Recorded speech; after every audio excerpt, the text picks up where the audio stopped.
Now, alam niyo ba that obesity has something to do with our immune system?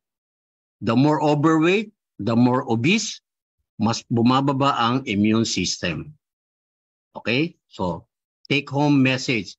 The more obese or the more overweight, mas bumababa ang immune system. Okay, so paano natin i-manage, no, itong weight natin or obesity or overweight, no? Ngayon, when we say weight loss or fat or weight management, we are looking at two ways, no? Pwedeng weight loss lang or fat loss. Ano ba ang gusto mo? Okay, weight loss ba or fat loss? Because malaking difference yun eh. You have to have a goal. You have to have something to look at. Gusto ko ano lang, weight loss lang. Or gusto ko fat loss. Okay? Alam niyo ba na mas madali yung fat loss? Tingnan niyo tong picture na to ha. Pareho sila ng timbang, 130 pounds. Kung body fat ang pag-uusapan, no? Ang body fat ng fat loss ay 20% na lang. Okay? Pero ang body fat ng weight loss ay 35%. Okay? So mas marami yung makukuha mong maaalis mong taba kung ang pinag-uusapan natin sa weight management ay fat loss. Okay? So let's focus on fat loss. Okay? Kasi pag sinabi mong fat loss, no, maraming benefits, no? Number one, improve yung fitness mo. Mas fit kang tignan kung fat loss. Mas maganda ang performance mo. Mas maganda ang konti ang stress sa heart. Tapos reduce ang risk ng mga chronic diseases like diabetes, hypertension, at mas mabilis ang iyong metabolism. Compared to weight loss, kasi yung muscle mo kasama sa mga nagme-metabolize, nababawasan din yung muscle mo. No, kaya pangit ang nagiging effect sa iyo. Madali kang tumanda, dehydrated ka, mahina ang performance, no? At saka mabagal ang iyong metabolism. So doon tayo shift sa fat loss.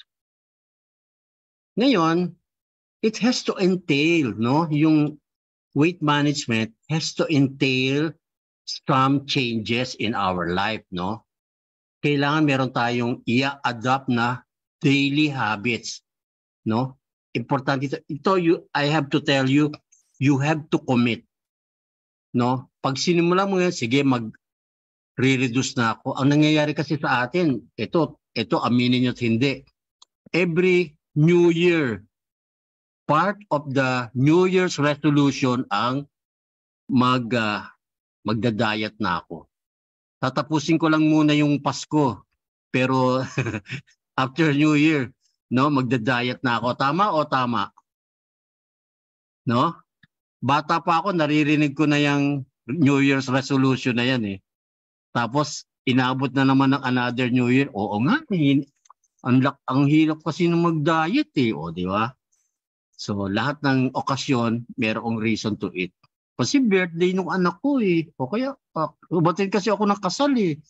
No? Ang dami kasing holiday. So, this one, you really have to commit. Okay? Because this is a good resolution. No? Na pag kinumit nyo in the first 3 months, makikita nyo yung difference. And it will become a daily habit. Okay? Ngayon, I have to tell you na in the weight loss, there is some form of diet and exercise. But, tignan nyo yung picture.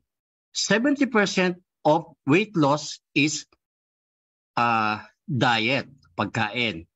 30% is only dedicated to physical fitness.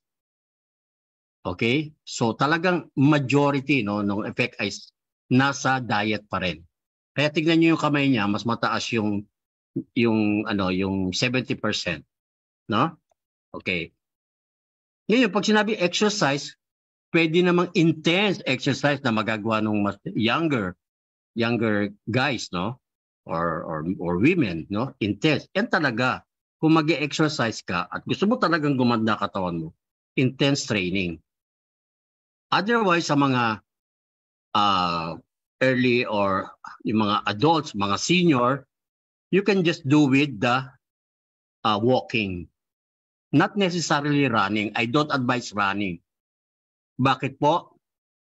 Kasi remember yung ating topic sa arthritis, yung tuhod, pagtakbo ng takbo, nagbabump yung buto. Later on, sisingilin kayo niyan. So, okay ka nga pero meron ka naman osteoarthritis. So, mas maganda talaga yung walking. You can do that outside kung saan merong negative ions, no? Or pwedeng maglakad kayo na nakayapak. Remember the grounding. Kung wala pa rin, pwede kayong mag-mall, no? Building A to Building B, maglakad kayo. Ngayon nga, ang lalaki na ng mall. Building A, Building B, Building C, may annex pa. Oh, 2 balik lang yun. That's a good exercise already. Okay? So, pero, hindi lahat ng exercise ay maganda. Alam niyo ba na may study doon sa Time Magazine na why you shouldn't exercise to lose weight? O, iba to, no? Kakaiba, no? This is an article from Time. Alam niyo yung reason nila bakit huwag ka na lang mag-exercise, no? Sorry. Ang sabi dun sa study, kung ikaw ay mag-exercise at ang klase ng exercise mo ay will only burn 400 or 600 calories, wag na, itigil mo na. Bakit po? Because after the exercise, ito nangyayari. O sige, halimbawa, mga grupo ng mga kumare, halimbawa, mga Davao group. No, halimbawa lang Davao group, tapos na tayo mag-exercise, halika na, kain na tayo. Boom, ubos, lagot. Lagot ang mga binurn, no? Mas marami pa yung kinain. Yung mga nagsusumba, huy, ang sarap ng magsumba, tapos na, kain na tayo. Okay? So, mas marami pa yung ipinasok mo doon sa binurn mo. Next reason is, ginagawa mong reward yung ginawa mong exercise. I-reward mo ngayon sarili mo dahil nag-exercise ka, nag-workout ka, tama? So, ang gagawin mo, kakain ka. In fact, sa mga studies, no, yung mga nagre-reward sa sarili nila dahil sila ay pinawisan, no? Sasabihin nila, total, nag-exercise naman ako, magdadagdag ako ng dessert. Boom, sugar yon, carbohydrate yon. So, nasira na ang iyong ginawang exercise.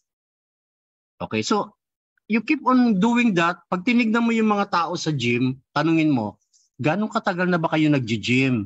Mga kumare, mga kaitera, no? Mga kabayo. Bakit pala pag bayo sinabi, no? Mga kaitera. Mga kaitera. 2 years na kami dito sa gym Pero ganun pa rin ang katawan nila. Because of that gratification, nire-reward nila yung sarili nila Wala silang goal. Nakuha nyo? So, hindi lahat. Kung ganun din lang ang klase ng exercise na gagawin mo, wag na. By the way, bago ko makalimutan, no? Alam nyo, yung mga nagpupunta sa gym, o meron gym sa bahay, o kaya nag-exercise sa labas, alam nyo sinasabi nila lagi, wow, ang sarap ng feeling. Pawis na pawis ako. Ang sarap ng pawis ko. Okay?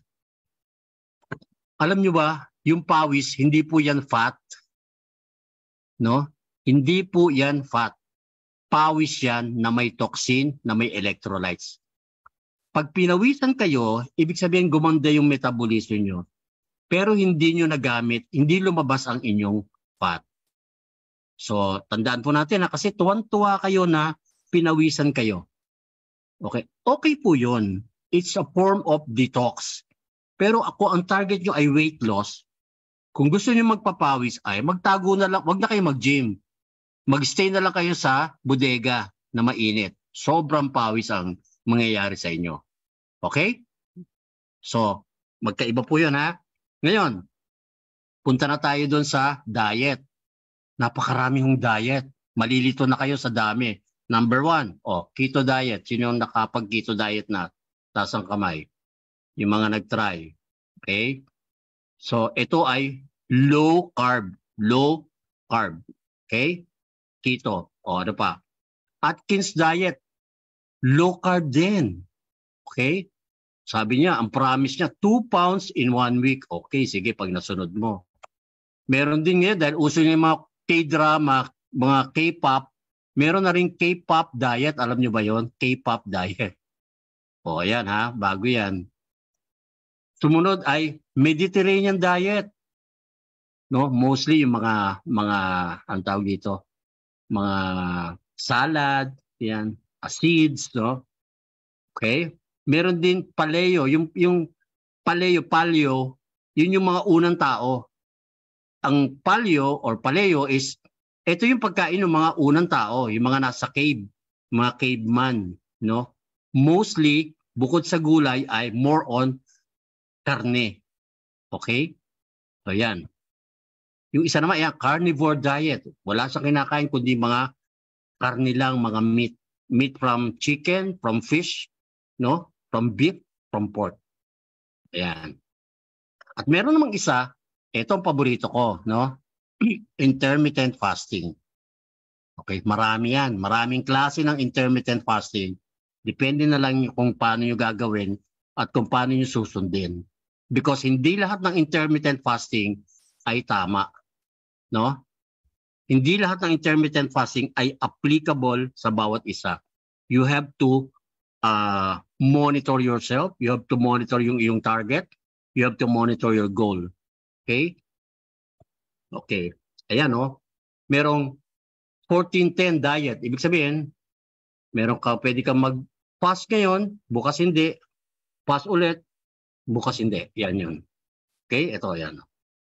Eat, stop, eat. Pero intermittent fasting pa rin ang tawag dyan. Ito naman ang pinaka-common. Sino mag-try nito? 16-8. No, ang tawag dito ay time-restricted diet. Because you fast, you don't eat anything for 16 hours, and then you eat during the 8-hour period. But mind you, I have to make it clear, no?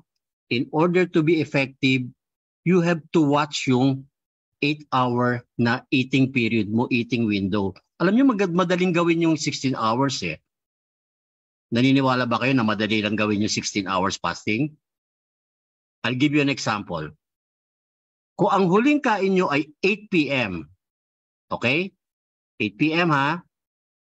Matutulog kayo, gigising kayo ulit ng 8 a.m. Ilang oras na yon? Tama. Ako rin nasasagot. So, 12. 12 hours na yun. Imagine nyo, 8 to 8, naka 12 hours ka ng fasting. No? So, anong problema para maging 16? 4 na oras na lang. Diba? So, 8, 9, 10, 11, 12. O, di 12 ng tanghali, kain ka na. So, naka 16 hours ka na. Ngayon, ang problema, yung concept na eat anything on the 8-hour window.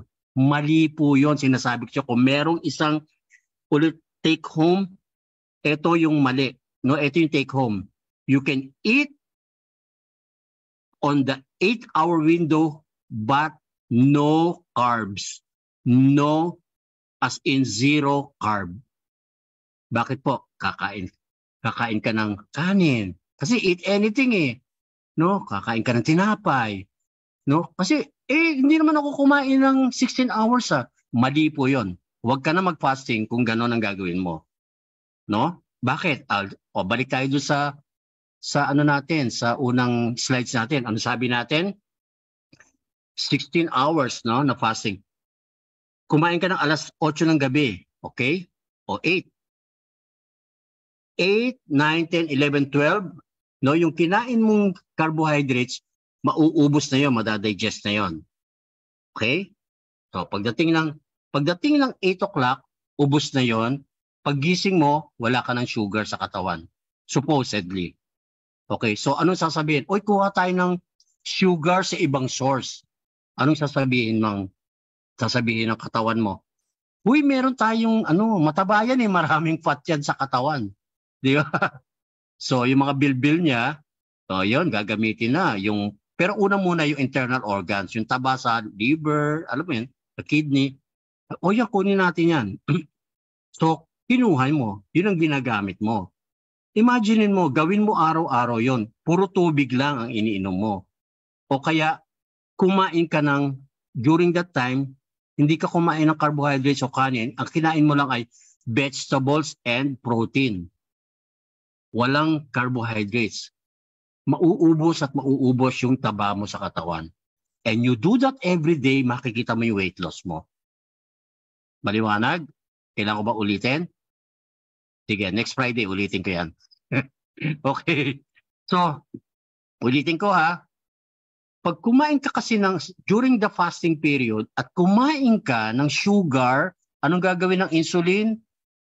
Sasabihin, oy, tama na muna yung taba kasi may sugar. Wag muna natin gamitin yung taba. So, sira na yung iyong fasting. Kasi nagpasok ka ng sugar sa katawan. Ano lang ang pwede mo kainin? Pwede ka uminom ng coffee na walang sugar. Pwede ka uminom ng juice na walang sugar. Pwede ka uminom ng terahertz water. Alam niyo ba yung terahertz water? Siyempre, no?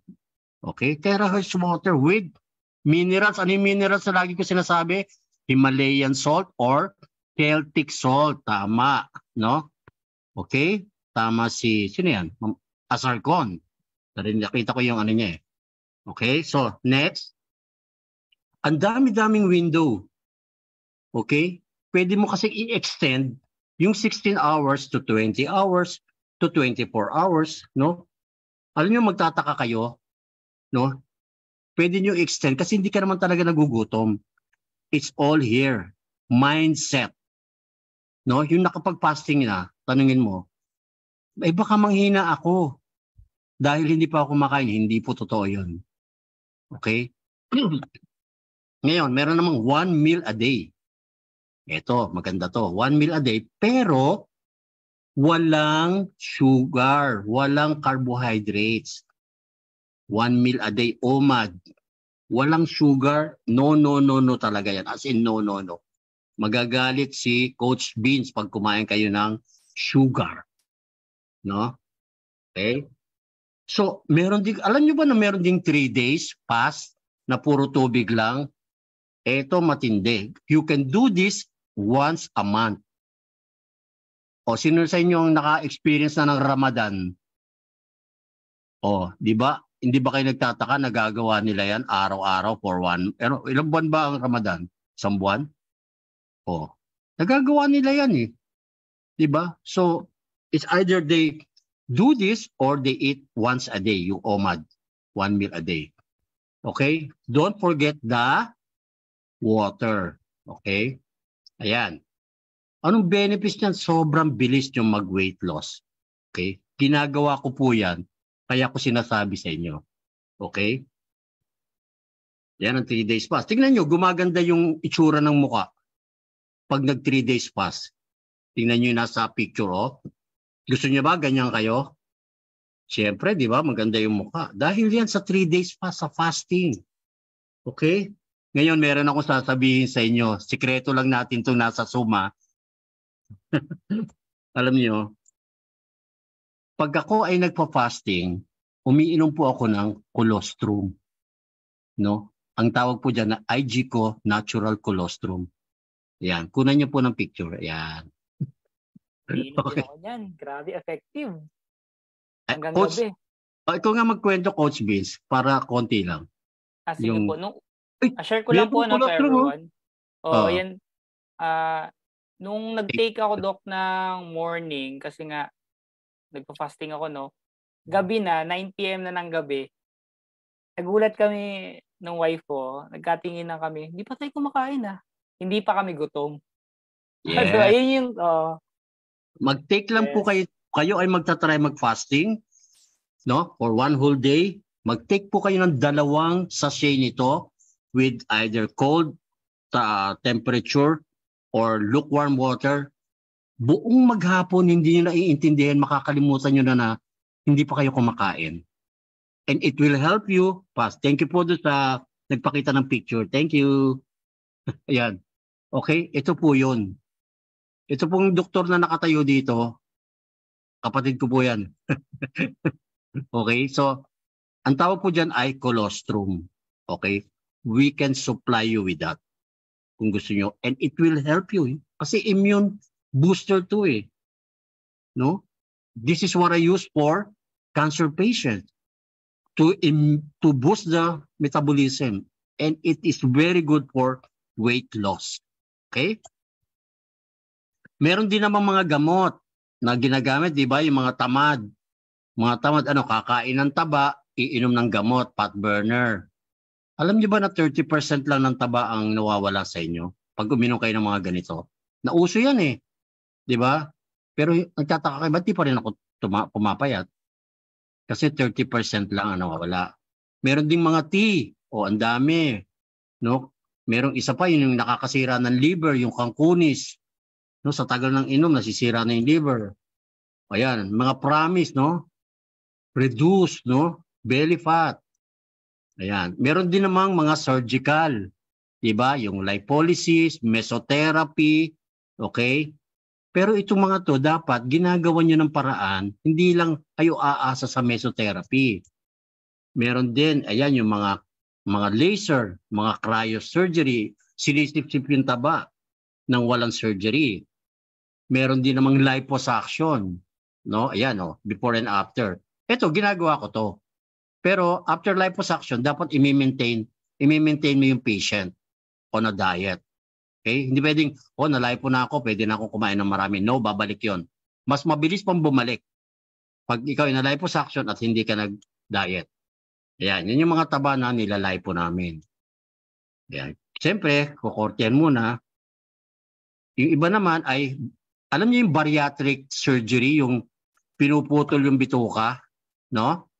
Ayan, pinuputol namin yung bituka para lumiit yung bituka at konti na lang kakainin. Pero hindi po ako masyadong naniniwala dito dahil po ang stomach ay flexible. Sa una, lumiit siya, so madali ka mabusog. Pero sa kalaunan, dahil kakain ka na kakain, bumubukas siya, nag-o-open, lumalaki siya ulit. So, tumataba ulit yung patient. Okay? Ngayon, paano tayo matutulungan dahil tayo ay nasa ITERA, nasa PRIVE tayo? Naniniwala ba kayo na ang weight loss matutulungan ng ITERA Care? Sino naniniwala? Taas ang kamay. Ako, naniniwala ako. Kaya ako sinasabi sa inyo to. Okay? Ayan ang mga testimonies natin. No? Ay, anong nangyari dito? Ayan ang mga testimonies natin, no? Before and after the use of ITERA. Okay? Releasing the excess fat and the water retention. So, anong sabi? It can help weight management kahit malalaki. After 3 months, tignan nyo yung difference. Okay? Ganyan yan, ha? Sa blower pa lang yan. Okay? Merong mas matindi, no? Na ITERA Bio. Mga kabayo, ha? Ito yon. Bio, ITERA Bio. Okay? Ito ang matindi sa weight loss.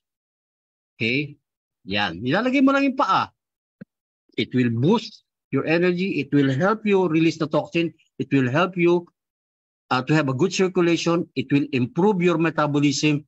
And it will help you weight loss. Coupled with yung pinag-usapan na natin na diet. No? And a little exercise. Diet ang number 1, ha? Kasi kung hindi kayo nagda-diet at nagbo-blower lang kayo ng nagbo-blower, sira na yung blower nyo, hindi pa kayo papayat. Maniwala kayo. Okay? Hindi talaga kayo papayat. Okay? So, kailangan siyempre may tulong. Alam mo, ang tagal-tagal ko na nagbo-blower, hindi naman ako pumapayat.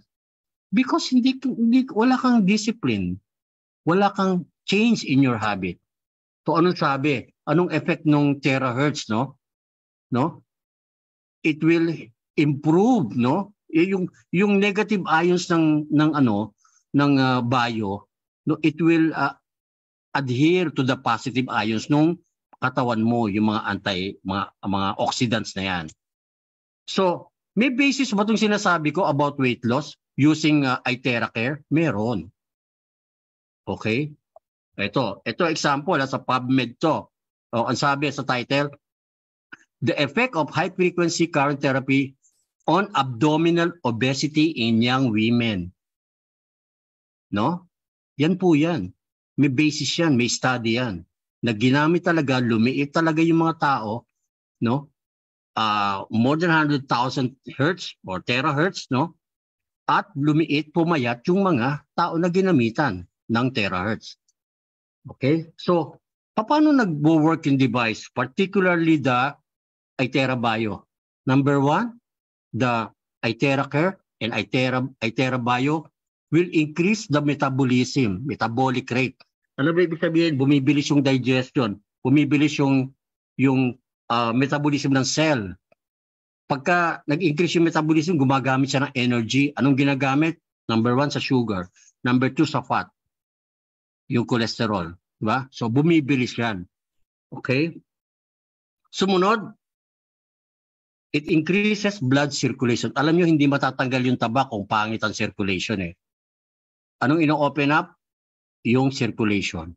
Bakit? Kasi po, doon din dadaan yung oxygen, doon din dadaan yung mga waste product. Meron tayong kasabihan, ako sinasabi ko, the presence of oxygen is the absence of disease. So kailangan maging maganda ang iyong circulation. Pag hindi mo matatanggal yung taba sa katawan. Naniniwala kayo doon? Thumbs up? Thumbs up. Sumunod, ang number 3 effect ng IteraBio and IteraCare, it supports the endocrine system. Bakit? Yung endocrine system natin ang bahala na maging responsible sa hormonal balance ng ating katawan. No? Yung hormonal balance, mataba ka, yung ibang like thyroid, like yung brain hormones, like kidney hormones, liver hormones, yan ang umaayos dyan. Kaya ikaw ay lumiliit. Gumaganda ang performance ng bawat organ mo. Siyempre, kailangan mo talaga, paulit-ulit, sinasabi ko, kailangan mo ng diet and exercise. Maliwanag yan? So, ito yung reason kung bakit effective ang IteraBio. Okay? So, yan. So, metabolism and weight loss, you can use this device to increase your metabolism for weight loss. IteraBio to ha. Now, they typically burn 1,000 to 1,900 calories per day. Daig mo pa yung nag-exercise. Yung exercise kasi 400 to 500 calories lang eh. Pag nag-IteraBio ka, 1,200 to 1,920 calories per day.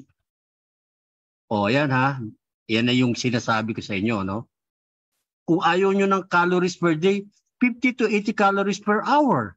O, maliwanag yan ha. So, naniniwala kayo na nakakapayat ang IteraBio? Oo.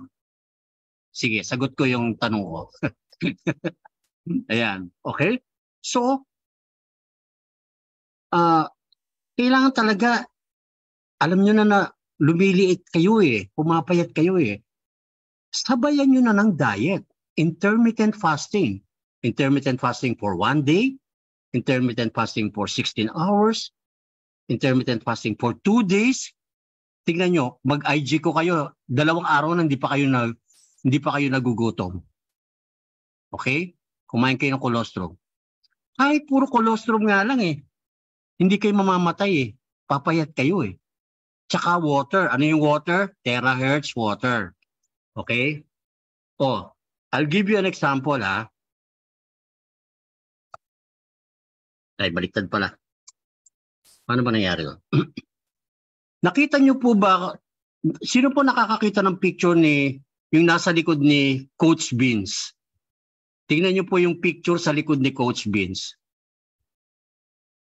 Nakita nyo po? Ayan, thank you ha. Ang BMI ko po dyan ay 36. Nakita niyo po? 36, ibig sabihin, nasa 36 ako, ano ko? Obese. Obese. Class 2 pa. Okay? So, wala pa po akong ginagamit na Itera Bio noon. Ang ginamit ko lang po ay intermittent fasting. Ha? Okay? Balik tayo. From 36, naging 34.5 ako. No? Ngayon, dumating yung Itera Bio, ginamit ko siya for 3 weeks, hindi araw-araw. Ilan na po ako? 25.1. 0.1 lang ang difference ko dun sa normal. At ako ay normal na. In 3 weeks, ha? Oh, naniniwala ba? Babalik ko, ha? Oh, ay, parwe. Oh, ayan. From 36, okay, nag-intermittent fasting ako na wala akong inaano kundi colostrum lang, tsaka water.